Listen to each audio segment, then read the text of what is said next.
Welcome to this month's edition of Okaloosa Eye on Crime. As always, we're going to profile some wanted fugitives we're hoping you can help law enforcement locate. And we also have some high-profile cases that we're also looking for some information on. So we're going to get right to it. Yeah, starting off with that very first one, the Okaloosa County Sheriff's Office is still seeking information regarding the shooting death of a Fort Walton Beach man inside his apartment 8 years ago. On April 29th, 2013, 32-year-old Paris Quentin Matthews was shot once around midnight at Renee Lynn Apartments on Woodham Street. That's after two men knocked on his door, barged in when he opened it, and opened fire. The suspects are described as black males who were wearing hoodies and had their lower faces covered. But we do know that Matthews, of course, and his family deserve justice, and that someone out there knows something about this shooting. So if you do, please contact Crime Stoppers. And the Niceville Police Department is still searching for a person that was reported missing back in 2015. Now, after being reported missing more than 5 years ago, they're still searching for Jacob Irvin Lyon. Now, over the years, police have followed numerous leads, dozens of them, but they're still seeking information that might help them solve the case or lead them to Jacob. He was last seen on November 2nd, back in 2015 in Niceville. His family and acquaintances have had no contact with him since. Now, at the time he went missing, Jacob was 19 years old, 5 foot 8 inches tall, weighed around 135 pounds. He has hazel eyes, brown hair, and he does have a scar on the left side of his chin. He also has a speech impediment with his R's. He also had an injury to his left arm that causes him to not be able to extend it. Anyone with information about where Jacob might be, of course, you can contact the Niceville Police Department or Emerald Coast Crime Stoppers anonymously at one of our 3 easy methods. This next case has an enhanced reward attached to it. It involves Aaron Hines. Back on January 6, 2020, around 10 a.m., law enforcement discovered the body of 52-year-old Aaron Hines in a vacant lot at 4 Maple Street. The District 1 Medical Examiner's Office ruled the cause of death was multiple blunt traumatic injuries. Crime Stoppers is offering a reward of up to $3,000 for information that leads to the identification and arrest of the unknown suspect or suspects involved in this case. So you know what to do if you have any information on that. And also keep in mind that in addition to the reward from Emerald Coast Crime Stoppers, there's an enhanced one of up to $6,500. That's available through the Florida Association of Crime Stoppers, and it's in partnership with the Florida Office of the Attorney General.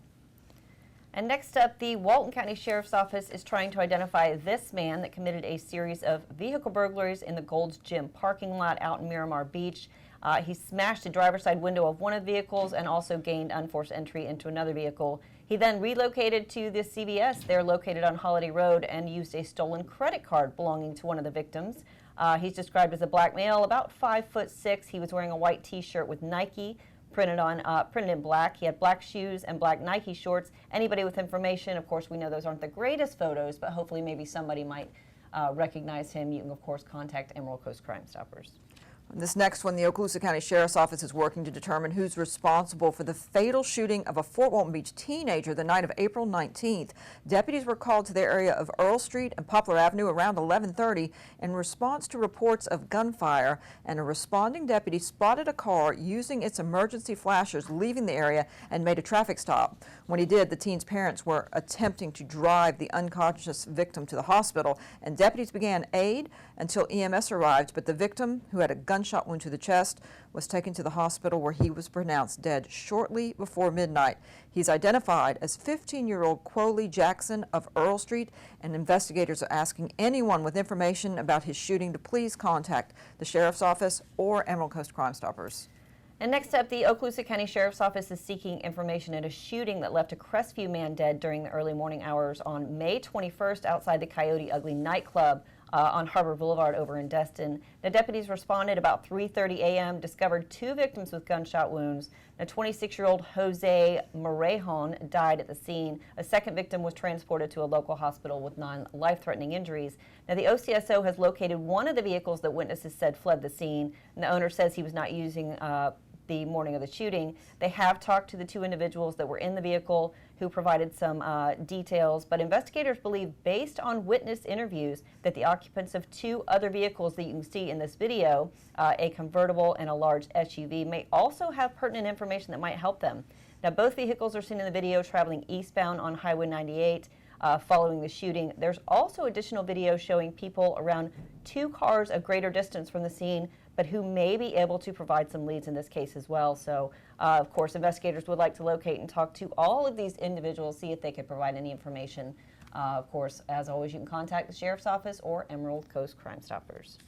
This is it's very rare that something like this, of this magnitude, of this type of violence, but just be cognizant that sometimes alcohol and altercations begin after hours and hours of consumption in the early hours of the morning, and just make sure that you keep yourself guarded, but that our community is a very safe place, and Destin specifically is a very safe place. There's violence that breaks out in every community that we have across this country. We have estimated over 2 million visitors that come to this county alone, and like I said, it's very rare that we have an incident like this that rocks us to the point where someone is actually shot and killed. We've had altercations at bars, but certainly that it doesn't normally rise to this level. We have a number of deputies that patrol that harbor routinely and constantly and daily that are vigilant in trying to stay visible, so as a deterrent to crime. 17 female law enforcement officers from 5 different agencies recently honed their skills for handling potentially lethal situations. It's called FOSS, the Female Officer Survival Skills Course, and it's offered by Safariland Training Group, and they hosted it out at the OCSO's new training complex.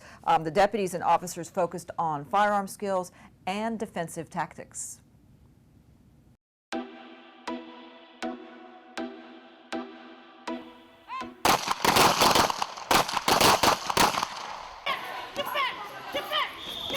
It is constant firearms training and defensive tactics training.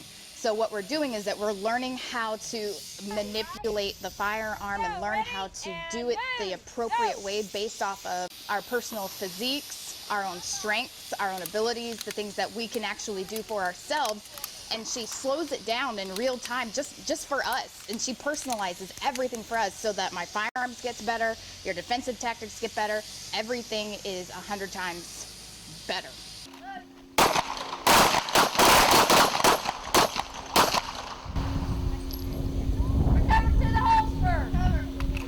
We want them to have, number one, the confidence to come out that they have the skills and ability to make good decisions and hit accurate shots with a firearm or make a good arrest and good control holds, and be able to learn all that in a comfortable environment.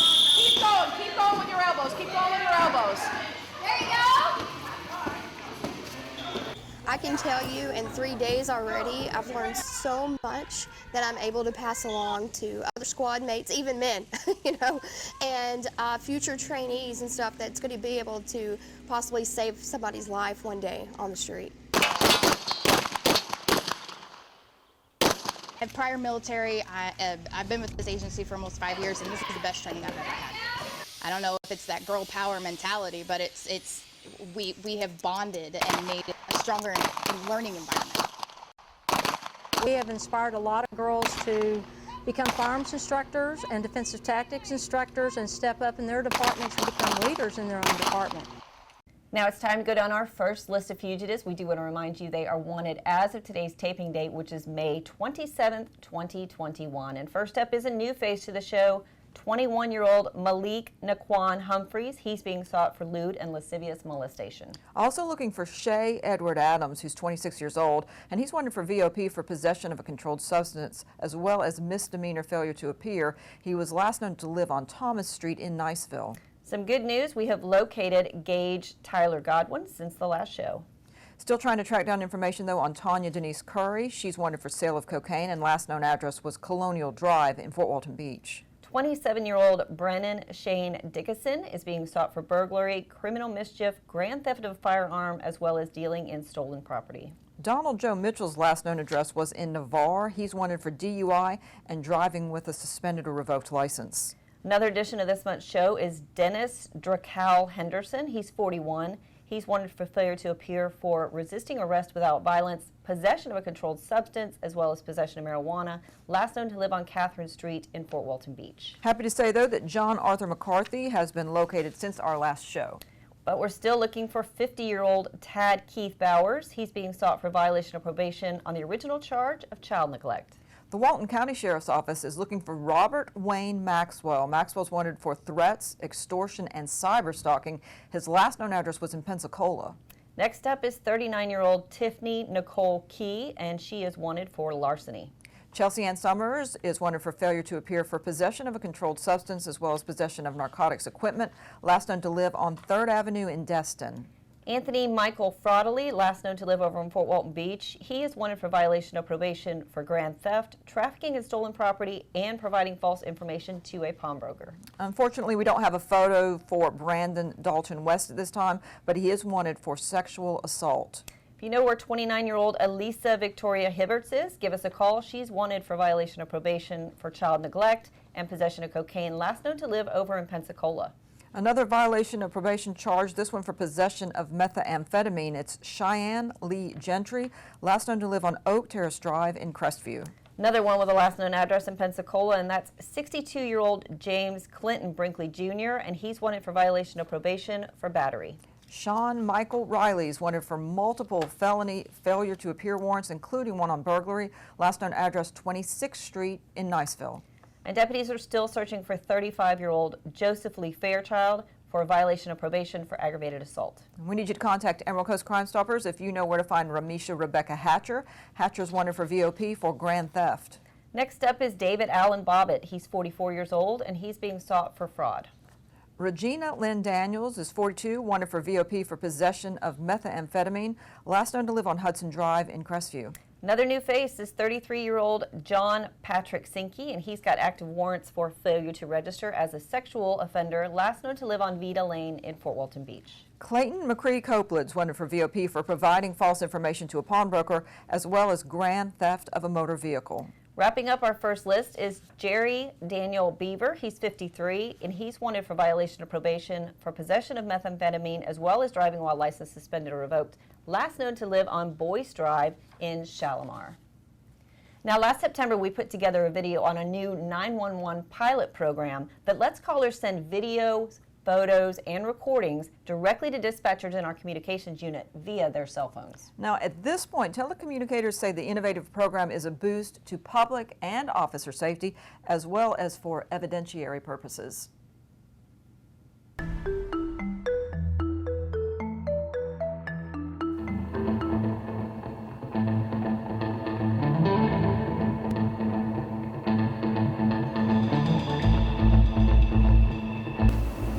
What is the address of the emergency? Sir, did you have a video or a picture of the incident that you'd like to provide for me? Did you have a live stream you wanted to share with me as well? Okay. And I'm receiving your live stream now, sir.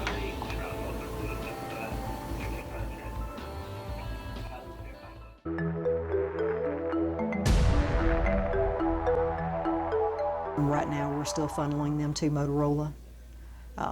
Still looking at just ways that we can expand. We recently implemented, or they implemented, a new share feature for us. So if I'm a 911 operator looking and watching the live streaming video, all I have to do is hit share. I can put in my patrol officer's phone number, and they can watch it at the same time I'm watching it in real time on 911 instead of having to access it from a virtual cloud after the fact. So they're seeing it the same time I am. It's pretty interesting. Everything that we get, that we relay to our officers and our first responders, is taken from the caller. Caller descriptions can be different. It doesn't mean that they're inaccurate, but everybody sees things differently. So it has just increased the accuracy of the information that we are transmitting to our officers. Any of our communications officers will tell you, and to any agency looking into it, get it as fast as you can. Made that much of an impact. It has made that much of an impact. I don't want to be without it at this point. I really don't, not to mention just the exploration of it, that we're constantly finding new ways to utilize the program. So we're very proud to be a part of it. There's always a special bond between canines and their handlers, and that's now being reinforced even more. That's right. That's because new canines with the Okaloosa County Sheriff's Office have been named in memory of and in honor of 4 deputies who died in the line of duty, as well as one of the agency's very first sheriffs who was also killed in the line of duty.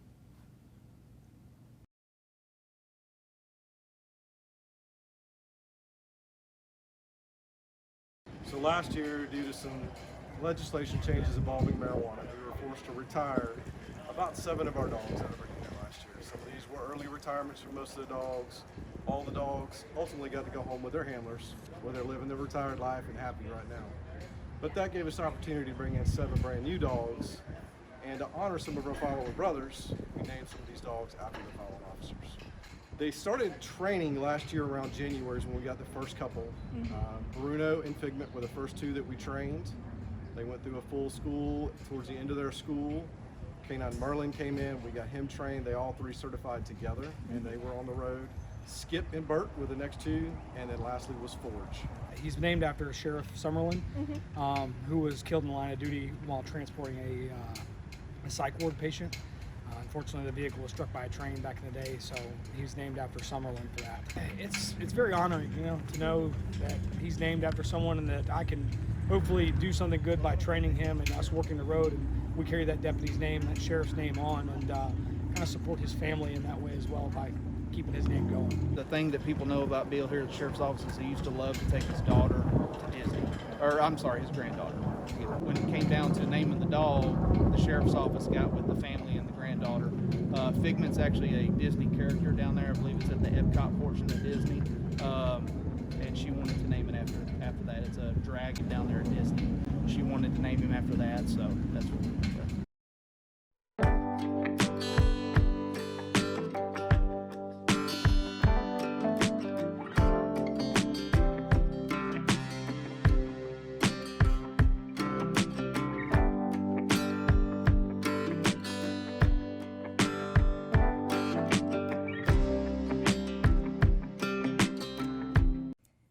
And it is time for our second set of fugitives. Remember, there's 3 simple, secure ways to contact Crime Stoppers, 863-TIPS, or you can go to the web, emeraldcoastcrimestoppers.com, or of course you can submit a mobile tip via the P3TIPS mobile app. First up on this list is 37-year-old Coretta LaDawn James, and she's being sought for failure to appear for grand theft and fraud, last known to live on Wilson Street up in Crestview. The Walton County Sheriff's Office is looking for Devin Earl Jordan. He's wanted for felony violation of probation, and last known address was Defuniak Springs. Tyrone Mandrell Frost, last known to live on Greenwood Street in Fort Walton. He's 45 years old, and he's wanted for violation of probation for burglary. Another VOP violation, Leon Leslie Chandler wanted for VOP for driving with a license that's been suspended or revoked, possession of a weapon or ammo by a convicted felon. And Walton County deputies are still searching for 57-year-old Gregory Ray Long. He has 2 active warrants stemming from 2 cases of burglary during a state of emergency as well as grand theft, last known to live on Strange Road in Defuniak Springs. 25-year-old Brian Castile wanted for failure to appear on a charge of lewd behavior with the victim 12 to 14. Last known address for Castile was Tyner Street in Fort Walton Beach. 34-year-old Blake Edward Gundred, he is wanted for violation of probation for grand theft, trafficking in stolen property, and providing false information to a pawnbroker. And this is Scott Eugene Hampton. Hampton's wanted for VOP for 2 counts of possession of meth. Last known address was Buckward Road in Crestview. And this one's been on here for a while. We'd really like to locate her. That's 37-year-old Jolie Rochelle Johnson. She's wanted for aggravated battery, last known to live on Mixon Road in Defuniak Springs. Next up is William George Writing Jr. He's wanted for counterfeiting. Another felony violation of probation. This one's for 41-year-old Michelle Renee Writing. 62-year-old James Terrence Higgins wanted for theft from a person 65 or older. Last known address was on South Drive in Fort Walton Beach. And we don't have a photo for Christine Chadwick, but she is wanted for cruelty to animal as well as resisting arrest without violence. And contact Crime Stoppers if you know where to find Aja Marie Nathan. Nathan's wanted for failure to appear for vehicle theft, last known to live in Fort Walton Beach. 29-year-old Reginald Dwayne Muse, he's wanted for violation of probation for grand theft, burglary, and aggravated stalking. Next up is Mary Elizabeth Gibson. Gibson's wanted for VOP for leaving the scene of a crash with injuries. Last known address, Silva Drive, Fort Walton Beach. 36-year-old Timothy James Howard, he is being sought for larceny, resisting an officer in recovery of stolen property, as well as failure to appear for fraud, last known to live on Bearhead Road in Defeniak Springs. And law enforcement is looking for Sean Curtis Keith. Keith's wanted for aggravated battery, last known address Old Hickory Road in Crestview. Dwayne Elliott Shelton, who was last known to live on Catmar Road in Niceville, he's being sought for failure to appear for driving while license suspended or revoked, resisting arrest, and possession of a controlled substance. And here's one of our long-timers, George Monroe Emmerich II. He's wanted by the Okaloosa County Sheriff's Office for VOP for domestic violence, strangulation, and aggravated battery. Another long-timer that we're not giving up on, it's 37-year-old Alexis Wilmer Mondragon. The Okaloosa County Sheriff's Office is looking for him for sexual battery, sex offense against a child, and lewd and lascivious molestation. We're not going to give up. His last known address was on Spencer Drive in Fort Walton Beach. 41-year-old Ronald Shane Hudson's wanted for VOP for possession of personal IDs of 5 persons, fraud, and uttering a forged instrument. 28-year-old Daniel Lewis Davis, he's being sought for violation of probation for burglary. And last on this list is Craig Bracchetto. He's 37, and he's wanted for VOP for possession of a controlled substance as well as providing false information to a pawnbroker. Every year, members of the Okaloosa County Sheriff's Office and family go out and do good for orphans at the Emerald Coast Mud Run. And this year, 100% of the proceeds from the race went to an organization called Heart of the Bride. Take a look.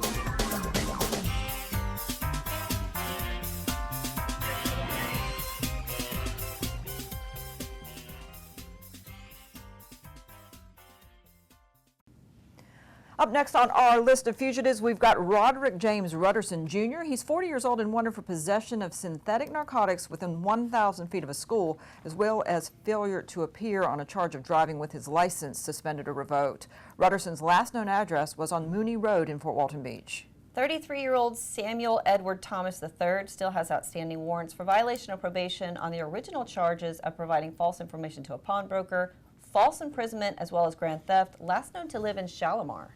And a great big thank you going out to the tipster who helped us locate Amy Marie Gower. But we're still searching for 32-year-old Kristen Marie Chandler, and she's being sought for failure to appear for fleeing and eluding law enforcement. Next up, VOP on some drug charges. James Anthony Williams, he's wanted by the Walton County Sheriff's Office for VOP for possession of a controlled substance, possession of marijuana, as well as possession of drug paraphernalia. Tashawn Coward Sr., he's 44 years old. He's wanted for driving while license suspended or revoked, as well as non-payment of child support. He was last known to live on Scranton Street in Fort Walton Beach. And the last known address for Stephen Charles Briley was in Fort Walton Beach. He's wanted for VOP for grand theft and uttering a forged instrument. 46-year-old Lethea Lynette Garcia, she's being sought for fraud. Garcia swindled a 77-year-old by using fake letters from charitable organizations. She was last known to live in Fort Walton Beach. Also looking for Tony Wayne Poland. He's wanted for failure to appear for criminal mischief, burglary, and theft. Poland's last known address was in Freeport. Now, we don't have a photo of 35-year-old Angel Lewis Trowery, but the Crestview Police Department is looking for him. Reference aggravated stalking. He was last known to live in Fort Walton Beach. And another aggravated stalking. This one's a VOP for Cole Rutland Graninger, and he's also wanted for VOP for burglary. 19-year-old Jermaine Oliver Jones is wanted for violation of probation for burglary as well as grand theft. And wrapping up the list is Jessica Rulo. She's 41. She's wanted by the Walton County Sheriff's Office for burglary and was last known to live on Bream Avenue in Fort Walton Beach. One of the biggest issues that law enforcement faces, not just here but probably across the country, is people leaving valuables and weapons in unlocked cars. Nicole's got some surprising statistics. We talk about this a lot because not only is this causing a problem for law enforcement having to come out and do investigations repeatedly, but people are also losing their identities because when your wallet's stolen or your purse and your credit cards and ID are in it, a lot of times people go first thing to the store, start trying to rack up purchases on those items. So this is a crime that is preventable, and so that's why we talk about it a lot, but you've got some stats on it. I do. Just in 2020 alone, we had 408 vehicle burglaries here in Okaloosa County, and that resulted in 176 firearms being stolen out of vehicles. And the majority of those, you guessed it, unlocked. It was about 95% of those were to unlock vehicles, and that's a stolen weapon that's put out on the street. Probably not going to be used for any good. So just a reminder, folks, make sure you lock those doors, even if you're just running into a convenience store or no matter what you're doing. If it's in your driveway, you'd be surprised how often if they pull on a door handle and it's locked, they will just move on. So just a simple step to hit that clicker and lock it up and prevent a lot of issues for a lot of people. Absolutely. So take that to heart. And thanks you for joining us this time. We'll see you on the next show.